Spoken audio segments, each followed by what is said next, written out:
3절부터 12절까지 말씀 통해서 고난에 대한 성숙한 반응, 고난에 대한 성숙한 반응이란 제목으로 말씀 함께 나눕니다.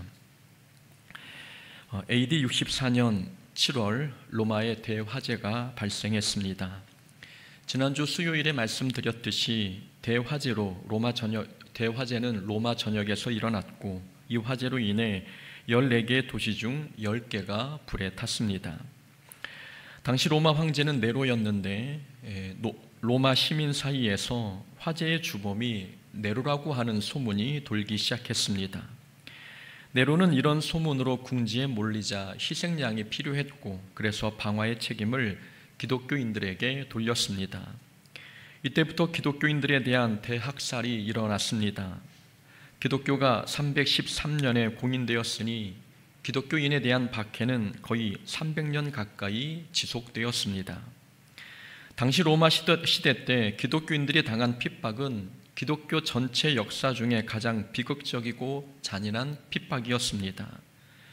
우리가 사진을 통해 알 수 있듯이 기독교인들은 돌에 찍혀 죽었고 맹수의 밥이 되었으며 화형에 처해지기도 했습니다. 처음에 로마인들이 기독교인을 핍박한 이유는 분노 때문이었습니다. 로마 시민들이 대화재 사건으로 막대한 인명피해와 재산 피해를 입었으니 분풀이로 기독교인을 핍박했습니다. 그러나 시간이 지나면서 분노로 시작했던 핍박은 로마인들에게는 하나의 놀이처럼 되었습니다. 원형 경기장에서 기독교인을 맹수와 싸우게 만들었고, 다양한 고문을 실시해서 사람이 어떻게 죽어가는지 보는 것이 그들의 놀이였습니다. 그래서 고문 기술도 다양하게 발전되었습니다. 억지로 물을 먹이는 물고문, 불로 몸을 태우고 지지는 불고문은 그래도 양반에 속합니다. 로마인들은 그리스도인들을 눕혀놓고 입에 끓는 납을 들어붓는 고문을 하기도 했습니다. 끓는 납을 입에 들어붓는다고 한번 생각해 보십시오. 목구멍부터 위장이 달라붙거나 구멍이 생기지 않겠습니까? 불에 타는 고통을 느꼈을 것입니다. 그림을 보면 왼쪽 고문 도구는 렉 고문이라고 하는데, 사람을 고문틀에 눕혀놓고 양쪽 팔과 다리를 서로 반대 방향에 묶어 잡아당기는 고문입니다. 렉 고문은 사람의 팔과 다리를 탈골되게 하여 사람을 찢어 죽이는 무서운 고문이지요. 오른쪽 도구는 철갑처녀 고문이라고 하는데, 고문의 도구가 치마 입은 여성의 모습과 닮아서 철갑처녀 고문이라는 이름을 붙였습니다. 기독교인을 이 철갑으로 만들어진 틀 안에 넣고 문을 닫으면 사방에 돌출된 철침이 사람의 온몸을 찌르게 됩니다. 어떻게 저런 고문을 생각해낼 수 있을까 싶을 정도로 당시 기독교인들을 향한 핍박은 놀이문화가 발달하듯 그렇게 발달되었습니다. 지금은 두 가지 고문틀을 소개해드렸지만 기록에 보면 이보다 더 끔찍한 고문들이 많았습니다. 설교 시간에 소개하기 적절하지 않은 내용들이 많아서 생략한 것뿐입니다. 그 정도로 로마 시대 때 기독교인들이 당한 고난은 우리의 상상을 초월합니다. 우리가 만약 철갑처녀 고문을 받기 위해 그 고문틀 문 앞에 서 있게 된다면 우리는 어떤 감정, 어떤 기분이 들까요? 그런 상황에서도 과연 우리는 예수님을 부인하지 않을 수 있을까? 라는 생각이 들면 자신하기 어렵습니다. 그러나 당시 그리스도인들은 이런 상황에서도 믿음을 지켰습니다. 믿음을 포기하고 배교하는 자들도 있었지만 많은 그리스도인들은 신앙을 지키기 위해 모두 지하 무덤으로 숨어 들어갔습니다. 이 지하 무덤을 카타콤이라고 하는데, 이 카타콤은 로마 지역 곳곳에서 발견되었고 이탈리아에서도 발견되고 있습니다. 이 카타콤은 무덤이었지만 대박해가 시작되면서 기독교인들의 모임 장소가 되었습니다. 좁은 통로가 미로처럼 연결되어 있고 지하 4층 깊이까지 뚫려 있어서 이곳에 함부로 들어갔다가는 길을 찾지 못하고 죽게 됩니다. 이러한 카타콤 무덤의 특징 때문에 기독교인들은 박해자들을 피해 카타콤으로 숨어 들어갔고 지하 무덤에서 자신들의 신앙생활을 이어갔습니다. 카타콤은 칠흑같이 어두운 곳이라 사람들에게 거대한 어둠의 공포를 안겨줍니다. 그러나 그리스도인들에게는 이 어둠의 장소 카타콤이 밝은 하늘의 소망을 품는 예배 처소가 되었습니다. 초기 그리스도인들은 이런 핍박 앞에서도 절대 믿음을 포기하지 않았습니다. 초기 그리스도인의 신앙이 얼마나 단단하고 훌륭했는지 보여주고 있는 자료들 아니겠습니까? 우리가 평안할 때 믿는 것은 어렵지 않습니다. 그러나 조롱과 모욕, 그리고 중상 모략과 핍박 혹은 죽음에 직면하면서도 믿음을 지키는 것은 결코 쉬운 일이 아닙니다. 만약 핍박 앞에서도 믿음을 지킨다면 그 사람은 성숙한 믿음의 소유자입니다. 믿음의 가치는 고난 앞에서 드러납니다. 나의 믿음의 뿌리가 약한 믿음인지 아니면 예수님을 강하게 움켜잡을 만큼 강한 믿음의 뿌리를 소유한 신앙인인지는 환난을 만나보면 압니다. 베드로는 예수님이 풍랑이는 바다를 걸어오시자 단번에 바다 위로 뛰어내리는 대단한 용기를 가진 사람이었습니다. 그런 베드로가 예수님이 붙잡히시자 작은 여종 앞에서도 예수님을 모른다고 부인했습니다. 베드로가 바다에 뛰어내린 것만 보면 대단한 믿음을 소유한 사람처럼 보입니다. 그러나 그걸로 믿음의 크고 작음을 측정할 수는 없습니다. 성숙한 믿음의 척도는 고난 앞에서 드러납니다. 고난을 만났을 때 보이는 반응이 그 사람의 진짜 믿음입니다. 여종 앞에서 예수를 부인한 베드로의 모습은 아직 베드로의 믿음이 성장하지 않았음을 보여줍니다. 베드로는 베드로 전후서를 기록하고 1년 6개월에서 2년 뒤에 십자가에 거꾸로 매달려 순교했습니다. 작은 여종 앞에서도 예수님을 부인했던 베드로가 십자가에 거꾸로 매달려 순교할 때는 예수님을 부인하지 않았습니다. 베드로의 믿음이 강풍에도 넘어지지 않는 뿌리 깊은 믿음으로 성장했음을 보여줍니다. 고난 앞에서 보여주는 반응이 그 사람의 신앙 성숙의 척도입니다. 오늘 베드로 전서를 읽고 있는 원 독자들도 로마 시대에서 핍박을 받고 있었습니다. 4장 12절에서 말씀하기를 너희를 연단하려고 오는 불시험을 이상한 일로 여기지 말라라고 말씀하고 있습니다. 불시험을 이상한 일 당하는 것처럼 여기지 말라고 말씀하고 있는 것입니다. 당시 기독교인들이 당하는 이 시험은 불시험이었습니다. 불시험이란 문자 그대로 불에 타 죽는 핍박을 의미하기도 하고 상징적으로 극심한 고통을 동반한 시험을 뜻하기도 합니다. 베드로 전서를 읽고 있는 초기 기독교인들은 설교 서두에서 말씀드린 대로 끔찍한 고문과 핍박을 받고 있었습니다. 베드로는 이런 성도들을 위로하고 격려하기 위해 편지를 보냈고 그 편지가 베드로 전후서입니다.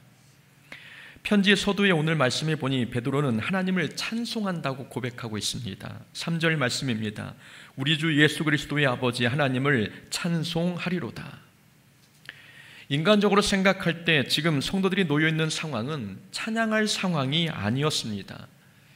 기독교를 향한 핍박 때문에 성도들은 신앙생활을 계속 해야 할지 말아야 할지 고민하고 있었고 신앙생활을 계속 이어가다가는 목숨을 잃을 수도 있는 상황이어서 불안해하고 있었습니다. 이렇게 절체절명의 순간에 베드로는 편지를 보내면서 서두에 하나님을 찬송하라고 가르치고 있습니다. 베드로가 교회 분위기를 파악하지 못한 것 같은 느낌이 들지 않습니까? 베드로가 성도들의 상황을 몰라서 하나님을 찬송하라고 가르친 게 아닙니다. 베드로가 고통 속에 있는 성도들에게 하나님을 찬송하라고 말씀한 이유는 하나님은 우리의 상황이나 형편과 상관없이 언제나 찬양 받으시기 합당하신 분이시기 때문입니다. 하나님을 찬송하는 일은 상황에 따라 달라지지 않아야 합니다. 우리가 기분 좋을 때만 하나님을 찬송하는 게 아니라 핍박과 고통 속에서도 하나님을 찬송해야 합니다. 하나님은 언제나 우리의 찬양을 받으실 창조주 하나님이시기 때문입니다. 베드로는 성도들이 핍박이 있다고 해서 신앙생활이 위축되지 않기를 원했습니다. 악한 영들의 공격으로 핍박이 가중되고 있지만 지금이야말로 더욱 하나님을 찬송해야 할 때임을 가르쳐주고 있습니다. 고난에 대한 반응이 그 사람의 믿음 성숙도를 보여주는 것이기 때문입니다. 베드로는 성도들이 고난 앞에서 성숙한 모습을 보이기를 원했습니다. 믿음의 성숙도는 고난을 대하는 반응을 통해 알 수 있기 때문입니다. 인생이 잘 나갈 때는 누구나 믿음이 좋아 보입니다. 그러나 하던 모든 일이 실패할 때는 누구나 좋은 믿음을 보여주지 못합니다. 건강할 때 사람들은 누가 봐도 좋은 믿음을 소유한 사람처럼 행동합니다. 그러나 건강을 잃을 때 사람들은 그렇게 좋은 믿음을 보여주지는 못합니다. 고난을 만났을 때 그 고난에 반응하는 모습이 그 사람의 신앙인 것입니다. 베드로처럼 우리가 고난 앞에서 찬송한다면 그 믿음은 진짜 믿음입니다. 불시험과 같은 핍박을 받는 상황에서도 기뻐한다면 그 사람의 믿음은 타의 추종을 불허하는 성숙한 믿음입니다. 성숙한 믿음의 척도는 고난에 대한 반응을 통해 알 수 있습니다. 그래서 베드로는 고난 가운데 있는 성도들에게 하나님을 찬송하라 라고 말씀하고 있습니다. 그리고 6절에서는 기뻐하라 라고도 말씀하고 있습니다. 그러므로 너희가 이제 여러 가지 시험으로 말미암아 잠깐 근심하게 되지 않을 수 없으나 오히려 크게 기뻐하는도다. 환난과 핍박으로 인해 잠깐은 근심할 수 있으나 곧 성도는 다시 기뻐하게 된다는 말씀입니다. 근심은 짧고 기쁨은 크다는 말씀이지요. 핍박이 잠깐은 우리를 근심하게 해도 그 뒤에는 큰 기쁨이 있으니 어떤 핍박을 만나도 성도는 기뻐해야 한다고 가르치고 있습니다. 고난을 만났을 때 성숙한 그리스도인은 항상 기뻐합니다. 기쁨이 고난에 대한 성숙한 믿음의 반응입니다. 바울과 실라는 우리가 알고 있듯이 빌립보 감옥에 갇혔을 때 하나님을 찬송했습니다. 하나님을 찬송했다는 것은 비록 몸은 고난을 당하고 있지만 마음은 기쁨으로 충만해 있음을 보여주고 있는 것입니다. 구약의 욥도 자녀와 모든 재산을 잃고 육체의 건강도 잃었지만 하나님을 찬송했습니다. 주신 이도 여호와시오 취하신 이도 여호와시오니 여호와의 이름이 찬송을 받을지니이다. 욥은 모든 것을 잃은 상황에서도 하나님을 찬송했습니다. 그 마음에 기쁨이 가득했기 때문입니다. 다윗도 사울을 피해 도망 다닐 때 하나님을 찬송했습니다. 내가 여호와를 항상 송축하며 내 입술로 항상 주를 찬양하리이다. 다윗이 이 찬송을 불렀을 때는 죽음의 위기를 가까스로 넘겼을 때였습니다. 다윗은 사울을 피해 블레셋 땅으로 도망갔는데 그곳에서 정체를 들키자 다윗은 미친 사람 흉내를 내서 간신히 목숨을 건졌습니다. 그런 비참한 상황을 겪었음에도 불구하고 다윗은 내가 여호와를 항상 송축하며 내 입술로 항상 주를 찬양하리이다 라고 노래했습니다. 이렇게 성경 속 믿음의 선진들은 언제나 위기 속에서도 기뻐하며 찬송했습니다. 성숙한 그리스도인의 특징은 고난 앞에서도 항상 기뻐한다는 것을 우리에게 보여주고 있습니다. 고난 앞에서 기뻐하는 것이 성숙한 믿음의 반응입니다. 믿음의 사람들이 고난 앞에서 기뻐할 수 있는 이유가 있습니다. 현재의 고난을 보는 게 아니라 고난의 끝을 보기 때문에 기뻐하는 것입니다. 지금 당하고 있는 고난을 보면 마음이 힘들고 근심이 가득해집니다. 그러나 이 고난이 몰고 올 열매를 생각하면, 이 고난의 끝을 생각하면 근심은 짧고 기쁨이 큽니다. 내 형제들아 너희가 여러 가지 시험을 당하거든 온전히 기쁘게 여기라. 이는 너희 믿음의 시련이 인내를 만들어내는 줄 너희가 알미라. 야고보서 1장의 말씀입니다. 믿음의 시련이 인내를 만들어낸다고 말씀하고 있습니다. 시련의 끝은 고통이 아니라 인내라고 하는 성령의 열매를 맺게 한다는 말씀입니다. 그러니 고난만 보면 마음이 힘든데, 고난에 집중하면 마음이 어려운데, 고난의 끝을 보면 여러 가지 시험을 통해서도 우리는 기뻐할 수 있는 것입니다. 고난의 끝은 고통이 아니라 은혜의 선물이 우리를 기다리고 있기 때문입니다. 믿음의 사람들이 고난 앞에서 기뻐할 수 있는 이유는 고난이 덜 힘들어서가 아닙니다. 말씀드린 것처럼 고난의 끝에 하나님께서 우리를 위해 준비하신 은혜의 선물이 있기 때문인 것입니다. 우리는 고난 앞에서 성숙한 반응을 보이려면 고난에 집중하지 말고 고난의 끝을 봐야 합니다. 고난 너머에 하나님께서 어떤 영광의 선물을 가지고 다가오시는지 고난 너머를 봐야 하는 것입니다. 고난 너머, 고난 끝을 볼 때에 우리는 이 고난 앞에서 성숙한 믿음의 반응을 보일 수 있습니다. 오늘 본문에서는 고난의 끝에 무엇이 기다리고 있는지 우리에게 알려주고 있습니다. 고난의 끝에 무엇이 기다리고 있길래 베드로는 근심은 잠깐이나 기쁨이 크다고 가르치고 있는 것일까요? 세 가지를 살펴보면 첫 번째로 이 고난의 끝에는 산 소망과 하늘의 유업이 기다리고 있습니다. 베드로는 고난의 끝에 산 소망과 하늘의 유업이 있음을 가르쳤습니다. 3절 하반절과 4절 말씀입니다. 그의 많으신 긍휼대로 예수 그리스도를 죽은 자 가운데서 부활하게 하심으로 말미암아 우리를 거듭나게 하사 산 소망이 있게 하시며 썩지 않고 더럽지 않고 쇠하지 아니하는 유업을 있게 하시나니 곧 너희를 위하여 하늘에 간직하신 것이라. 베드로는 믿음의 성도들에게는 산 소망이 있으며 썩지 않고 더럽지 않고 쇠하지 아니하는 유업이 있다고 말씀하고 있습니다. 여기서 산 소망은 부활을 의미합니다.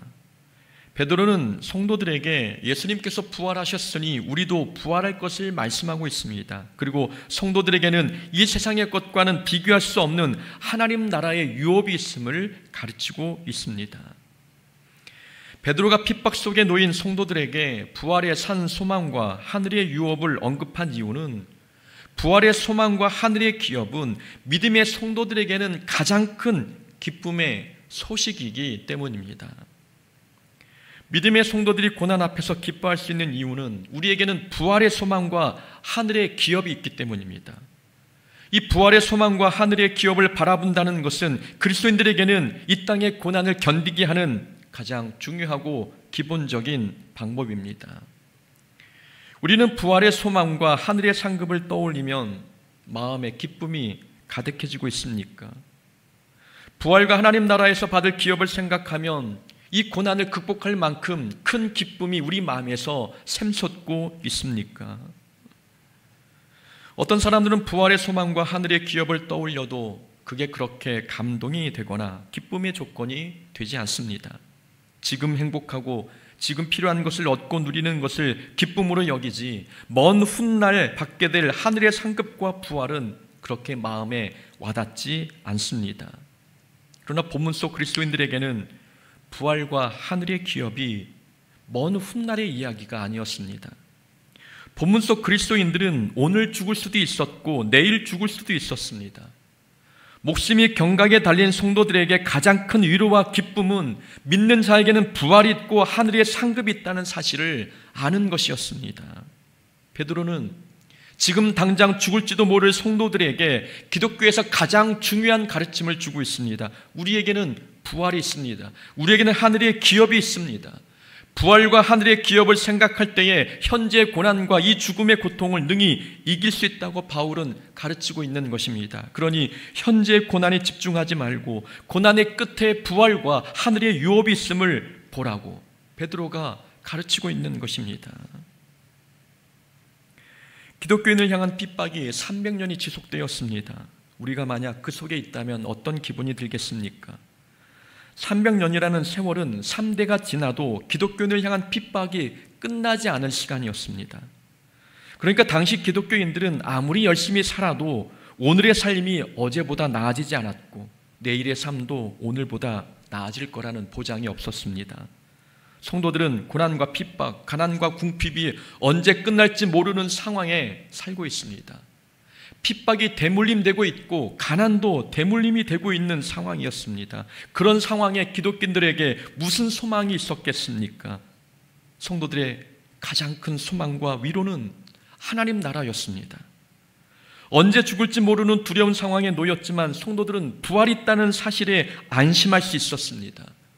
이 땅에서는 핍박과 박해로 인해 가난한 삶을 살아가지만 하늘의 상급이 기다리고 있다는 사실에 위로받을 수 있었습니다. 핍박받는 성도에게 부활의 산 소망과 하늘의 유업은 그 무엇과도 바꿀 수 없는 큰 기쁨의 소식이었습니다. 우리에게도 마찬가지입니다. 평소에는 부활의 산 소망과 하늘의 기업은 그렇게 피부에 와닿지 않습니다. 그러나 신앙생활로 인해 이유 없는 고난과 핍박을 당하면 그때 비로소 우리가 바라고 기댈 곳은 하나님 나라밖에 없음을 깨닫게 됩니다. 이 땅에서는 아무리 열심히 봉사해도 그에 상응하는 보상을 받지 못할 때가 있습니다. 사람들은 이유 없이 나를 싫어하고 노력해도 열매는 없고 상황은 나아지지 않을 때, 또 주변의 삶을 둘러보면 기댈 곳이 아무것도 없어서 혼자 외로이 믿음 생활할 때도 있습니다. 그럴 때 믿음의 사람은 낙심하지 아니하고 하나님 나라를 바라봅니다. 하나님께서 주시겠다고 약속하신 하늘의 상급과 부활의 영광을 바라보면서 이 땅에서의 모든 아픔과 섭섭함을 치유받는 것입니다. 그래, 내가 이 땅의 상급을 얻고자 신앙생활 한 게 아니지. 나의 상급은 하나님 나라에 있어.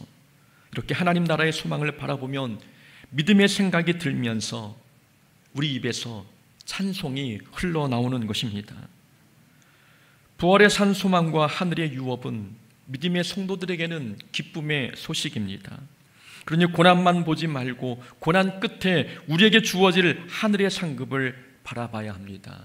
고난 끝에 부활의 산 소망과 하늘의 상급이 우리를 기다리고 있습니다. 두 번째로 고난 앞에서 기뻐할 수 있는 이유는 고난의 끝에 예비된 구원이 있기 때문입니다. 너희는 말세에 나타내기로 예비하신 구원을 얻기 위하여 믿음으로 말미암아 하나님의 능력으로 보호하심을 받았느니라. 오늘 본문 5절의 말씀입니다. 베드로는 우리가 고난을 만나도 하나님께서 예비하신 구원을 얻는다고 가르치고 있습니다. 이 5절의 말씀의 속뜻은 믿음의 성도들은 고난을 만나도 구원을 절대 잃어버리지 않는다는 의미가 담겨 있습니다. 고난 속에서 구원을 잃지 않는다는 이 소식은 당시 기독교인들에게는 가장 큰 기쁨의 소식이었습니다. 오랫동안 지속되는 핍박 속에서 성도들이 가장 불안했던 점은 혹시 자기 자신도 배교하여서 믿음을 잃어버리지 않을까 하는 두려움이었습니다. 자신이 불구덩이에 던져지는 상황에서 예수님을 부인하게 되지 않을까? 끔찍한 고문 앞에서 믿음을 포기하면 어떻게 할까?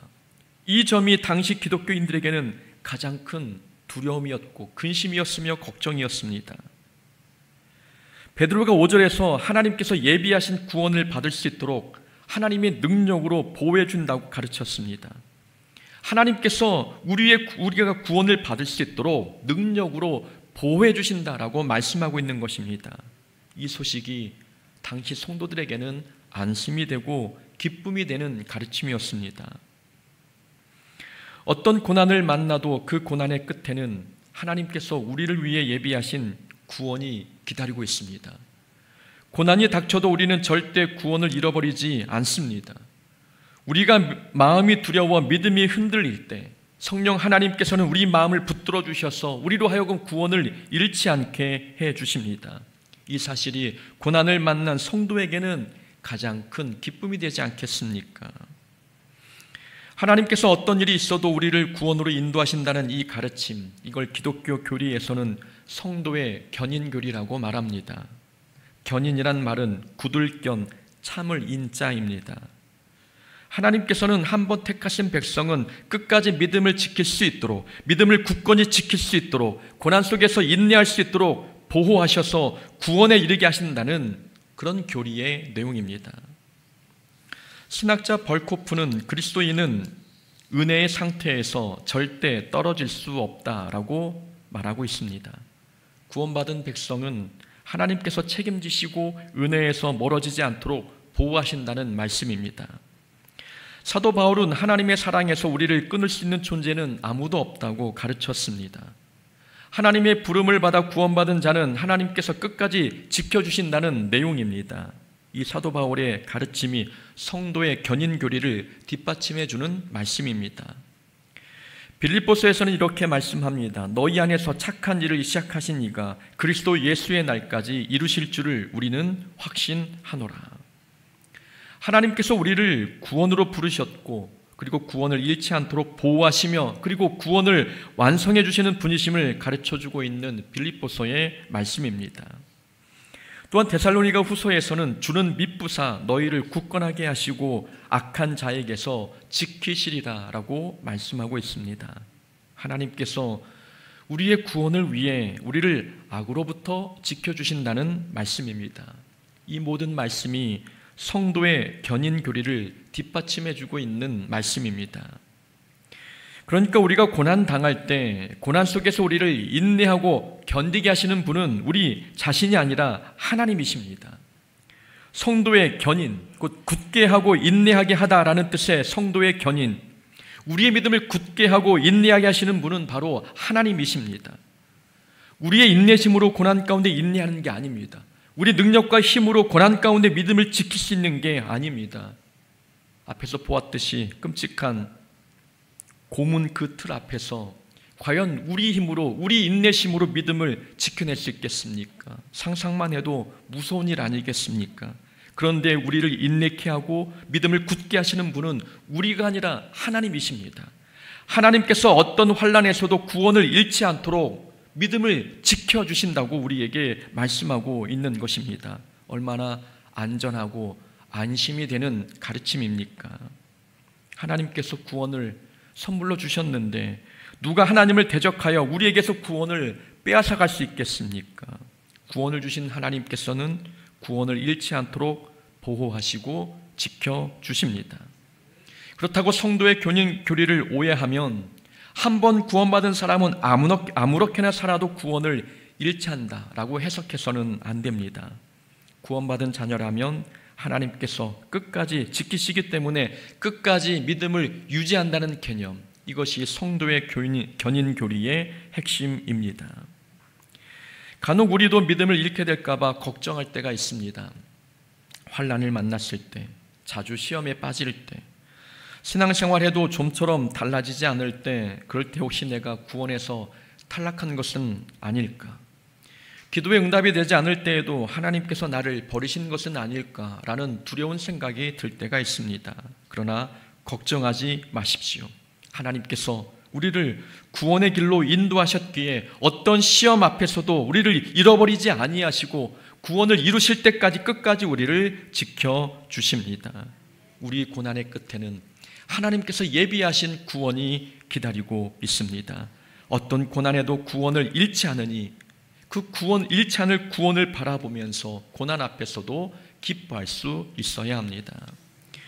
또한 고난 앞에서 기뻐할 수 있는 세 번째 이유는 고난의 끝에는 금보다 귀한 믿음이 기다리고 있기 때문입니다.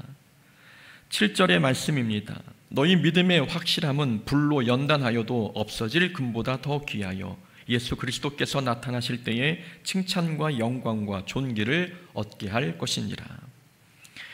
의미를 이해하기가 조금 어렵습니다. 공동 번역 성경에서는 7절을 이렇게 번역했습니다. 그것은 여러분의 믿음을 순수하게 만들기 위한 것입니다. 결국 없어지고 말 황금도 불로 연단을 받습니다. 그러므로 황금보다 훨씬 더 귀한 여러분의 믿음은 많은 단련을 받아 순수한 것이 됩니다. 이렇게 이해하기 쉽도록 해석했습니다.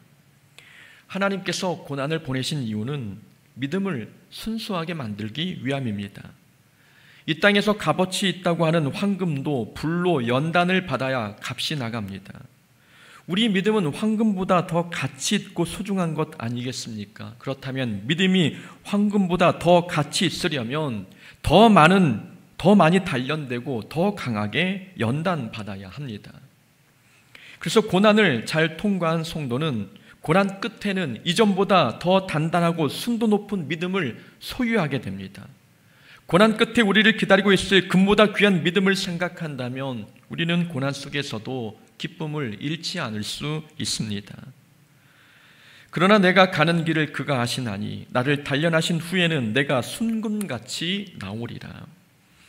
극심한 고난 가운데서도 욥은 고백하기를 이 고난 끝에 내 믿음이 순금처럼 불순물이 섞이지 않은 순금처럼 나올 것이라고 기대하고 있습니다. 고난을 통해 단련될 자기 믿음을 생각하며 고난을 이겨내고 있는 욥의 모습입니다. 하나님께서 이스라엘 백성을 40년 동안 광야를 거치게 하신 이유도 불순물을 제거하기 위함이었습니다. 애굽의 노예 근성과 우상 숭배의 습관과 잔재들을 제거하기 위해 광야에서 40년을 단련하신 것입니다. 광야 40년의 세월은 순도 높은 믿음을 만들기 위한 또 하나의 재련 과정이었습니다. 고난은 우리의 믿음을 반드시 더 견고하게 그리고 단단하게 만들어줍니다. 우리가 고난을 당할 때 식음을 전폐하고 하나님께 매달려 기도할 때 있지 않습니까? 문제를 해결받기 위해 하나님께 매달릴 때에는 돈도 명예도 눈에 들어오지 않습니다. 그런 상황이 세상의 것을 걸러내고 있는 중인 것입니다. 고난 속에 하나님께 끈질기게 매달릴 때에 우리 안에 남아있던 세상의 잔재들이 하나씩 제거되기 시작하는 것입니다.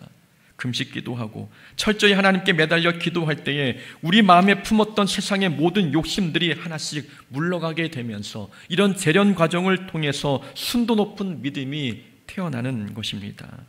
고난의 끝에는 금보다 귀한 믿음이 기다리고 있습니다. 고난은 분명 아프고 고통스럽습니다. 그러나 고난 가운데 겪을 근심은 잠깐이고 그 뒤에 찾아올 기쁨은 크고 영원합니다. 하나님께서는 우리 고난의 끝에 하늘의 상급을 준비해 주셨고 또한 예비한 구원을 준비해 주셨습니다. 그리고 금보다 귀한 믿음도 허락해 주셨습니다. 우리는 고난 끝에 우리가 얻게 될 귀한 은혜의 선물을 바라볼 수 있어야 합니다. 그래야 고난 앞에서 기뻐할 수 있습니다. 고난 앞에서 기뻐하는 것이 고난에 대한 성숙한 반응입니다. 어떤 고난을 만나도 고난 끝에 받을 은혜의 선물을 기억하면서 기쁨의 반응을 보이는 우리 모두가 될 수 있기를 주의 이름으로 축원합니다. 아멘.